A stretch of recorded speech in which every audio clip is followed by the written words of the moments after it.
welcome to Season 3 of the Charger Bulletin News. I'm Atsuki Garvey-Sanchez. And I'm Nicole Rivera. Here are the week's top stories. At the beginning of the semester, commuter students received an off-campus living guide through email. The email reminds students the importance of being a good neighbor. The 8-page guide offers safety information and breaks down average rent prices in the local community. Although the guide says rent can go up to nearly $3,000, an unofficial survey from the Charger Bulletin reveals 72% of surveyed students pay under $650 a month. Speaking of the community, last week students from the University of New Haven joined the West Haven community for its annual West Fest. So I stopped by to see how West Haven and the university came together. Not even the rain could stop this parade. Despite the weather conditions, the community still made it out to West Haven's 4th annual West Fest. The event was filled with food, activities, and entertainment. The chairman of the Mayor's Advisor Commission and the West Fest Committee, Marcin Stankovic, said the festival began with the goal to unite the university and the community. So they started Westfest as a way to kind of, bridge the gap between the two communities and, get students down here and for people from West Haven to learn more about the community at UNH as well. Josh Ramsey is a member of one of the many student organizations that had the opportunity to fundraise and showcase their clubs at Westfest. So it was nice seeing the community out here and with the marketing association, so we were out selling truffles and popcorn. And we just had a great time. Stankovic says he wants students to leave Westfest with a better understanding of what the city has to offer. I want UNH kids to know that there's a lot of resources down here at the Green in the city of West Haven in general. There's a lot of great restaurants, there's a beautiful coastline, and a lot of friendly people that they can meet just by visiting West Haven. For the Charger Bulletin News, I'm Nicole Rivera. Well, I hope this week wasn't all rain. We turn now to Ethan Cardona for our Charger Sports Update. Ethan, how did our Chargers do this week? I'm not much of a weatherman, Mitsuki, but if I had to say, I think the Chargers saw a little rain this week. But let's start on the bright side. To start, football won their first NE10 conference game on Saturday, beating Pace 36-10. The Chargers defense came out to play as they shut out the Setters in the second half.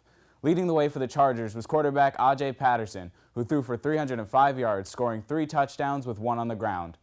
On the defensive side, linebacker Jordan Franklin led the team with 10 tackles and 1 interception. Both players were awarded NE10 Offensive and Defensive Player of the Week. Saturday is the highly anticipated home opener as the Chargers take on crosstown rival Southern Connecticut State starting at 1 p.m. Women's volleyball, who won their game on Tuesday in dominating fashion on the road as they beat Assumption 3-0. Leading the way for the Chargers was sophomore Callie Greathead and NE10 Player of the Week Christine Rios, who finished with 10 and 9 kills respectively, while Rios also added 23 assists. Defensively, senior Brianna Mermina led all players with 19 digs. The volleyball team will return to Charger Gym Friday as they take on American International at 7 o'clock.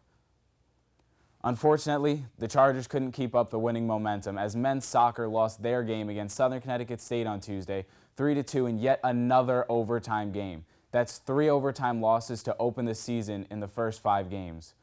The Chargers were led by graduate student Enrique Barboto, who scored a goal and an assist.